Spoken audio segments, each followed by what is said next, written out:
Good morning, class. Today we are going to revise chapter 3, that is language of chemistry. Students, in this chapter basically we will discuss about the language of chemistry, in which we will see about the symbols of different element. We will see that how the Greek have symbolized the elements, then how Dalton symbolized them, then how Berzelius symbolized them. We will also talk about the concept of valency. We will talk about concept of compound. There are so many terms which we will discuss in this chapter. So students, starting from the very first, that is the language of chemistry. So in this we will see about symbols. So students, as you all know that elements are having similar number of atoms, or you can say we define element as those which have atomic number in the periodic table. Okay, so they are almost any of the element from the periodic table. Suppose we are talking about carbon, so carbon is an element. So for carbon we symbolize it as C. Okay, for calcium we symbolize it as Ca.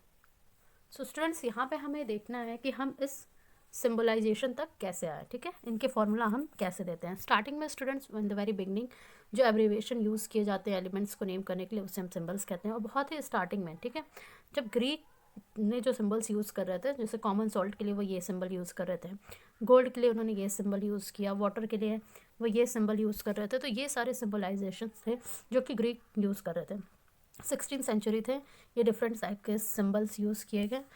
After that students जब alchemist का period आया तो alchemist ने इन symbol को use किया, मतलब कि element और कंपाउंड के फॉर्म में दिखाने के लिए. तो यहाँ पे आप देख पा रहे हैं जैसे कि इन्होंने जो बेसिकली अपना जो कंपैरिजन रखा था एलिमेंट का, वो हेवनली बॉडीज़ जैसे कि सन या मून, उनके रिप्रेजेंटेशन में चीज़ों को दिखाते थे. जैसे सिल्वर में आप देख पा रहे हैं इन्होंने हाफ मून की तरह रिप्रेजेंट किया, गोल्ड को इन्होंने इस तरह से सर्कल्स में रिप्रेजेंट किया. तो ये पुराने आपके एब्रीवेशंस थे, ये अल्केमिस्ट के द्वारा यूज़ किया गया. उसके बाद स्टूडेंट्स जॉन डाल्टन जो कि एक इंग्लिश केमिस्ट थे, इन्होंने एक नया मेथड यूज़ किया जिसमें इन्होंने जो सर्कल्स थे उनको डिवाइड किया एक्सप्रेस करने के लिए एलिमेंट्स को. जैसे हाइड्रोजन के लिए उन्होंने एक डॉट रखा सर्कल के बीच में, कार्बन को इन्होंने बिल्कुल ब्लैक दिखा दिया, ऑक्सीजन में इन्होंने 2 डॉट रखा, फॉस्फोरस में इन्होंने 3 लाइन ऐसे ड्रॉ कर दी.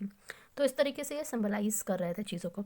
बट लेटर स्टूडेंट जो स्वीडिश केमिस्ट थे बर्जीलियस, इन्होंने सबसे पहले इंट्रोड्यूस किया ऐसा कॉन्सेप्ट जिसमें हम एलिमेंट्स को रिप्रेजेंट कर सकें लेटर्स के द्वारा. ठीक है, अब स्टूडेंट्स इसमें भी क्या हुआ, जो मोस्ट ऑफ द एलिमेंट थे तो हम उसको देखते थे कि फर्स्ट लेटर जो है उसका फर्स्ट लेटर लेते थे, लेकिन अगर फर्स्ट लेटर कॉमन होता है तो हम सेकंड लेटर ले लेते हैं. इसमें भी स्टूडेंट्स ध्यान दिया जाता है. जैसे कि आप यहाँ देख पा रहे हैं हाइड्रोजन तो हमने सिंबल कर दिया H, बोरॉन हमने सिंबलाइज कर दिया capital B, carbon capital C, nitrogen capital N, oxygen capital O, fluorine capital F, phosphorus P. Okay students, कुछ ऐसे एलिमेंट्स भी आए जिनके सिंबलाइजेशन में अगर हमें, जैसे हमने हाइड्रोजन को नेम कर दिया था एज H, सिंबलाइज कर दिया था.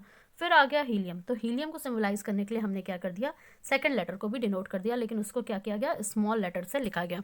आफ्टर दैट स्टूडेंट्स आप देख पाएंगे कि कुछ एलिमेंट्स ऐसे थे जो उनके लैटिन नेम से ही उनका नाम रखा गया. जैसे कि सोडियम है, और सोडियम को हम सिंबलाइज करते हैं Na से, क्योंकि इसका लैटिन नेम क्या था, नेट्रियम. तो नेट्रियम के हमने 2 वर्ड ले लिए.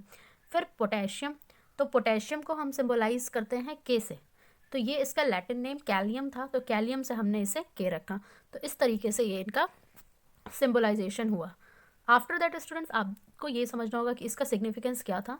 तो हम बेसिकली आराम से एलिमेंट्स का नेम हो गया, उसमें कितने एटम्स हैं, एटॉमिक वेट क्या है, इन चीज़ों को हम आइडेंटिफाई कर पा रहे थे. फिर बात आती है valency. What is valency? So students, किसी भी एलिमेंट की वैलेंसी जो होती है, it is the number of hydrogen atom to which one atom of the element can combine. ठीक है, जैसे कि अगर हम बात करें हाइड्रोजन के लिए तो इसकी वैलेंसी 1 है, सोडियम के लिए इसकी भी वैलेंसी 1 है, क्लोरीन की इसकी भी वैलेंसी 1 है, पोटेशियम इसकी भी वैलेंसी 1 है, सिल्वर इसकी भी वैलेंसी 1 है. ओके, इस तरीके से आप अदर वैलेंसीज वाले को भी देखेंगे, जैसे कार्बन इसकी वैलेंसी 4 है. स्टूडेंट्स, जनरली भी अगर आपको वैलेंसी देखनी है एटम्स की तो इसके लिए सीक्वेंस होता है. सीक्वेंस इन द सेंस जो आउटर मोस्ट सेल में जितने इलेक्ट्रॉन होते हैं वही उनकी वैलेंसी होती है. तो अगर आउटर मोस्ट शेल में 1 इलेक्ट्रॉन है तो उसकी वैलेंसी 1 होगी, 2 इलेक्ट्रॉन है तो उस एटम एलिमेंट की वैलेंसी 2 होगी, 3 है तो 3 होगी, 4 है तो 4 होगी. लेकिन जैसे ही 5 आती है तो हम क्या करते हैं, कन्वेंशन लेते हैं 8 - 5. ठीक है, तो मतलब जो आपकी वैलेंसी का ऑर्डर होता है वो होता है 1 2 3 4, देन 3 2 1 0. तो नोबल गैसेस की वैलेंसी 0 और बाकी आपकी 1 2 3 4 एज इट इज़ रहती है। अब स्टूडेंट्स बात आती है केमिकल फॉर्मूला।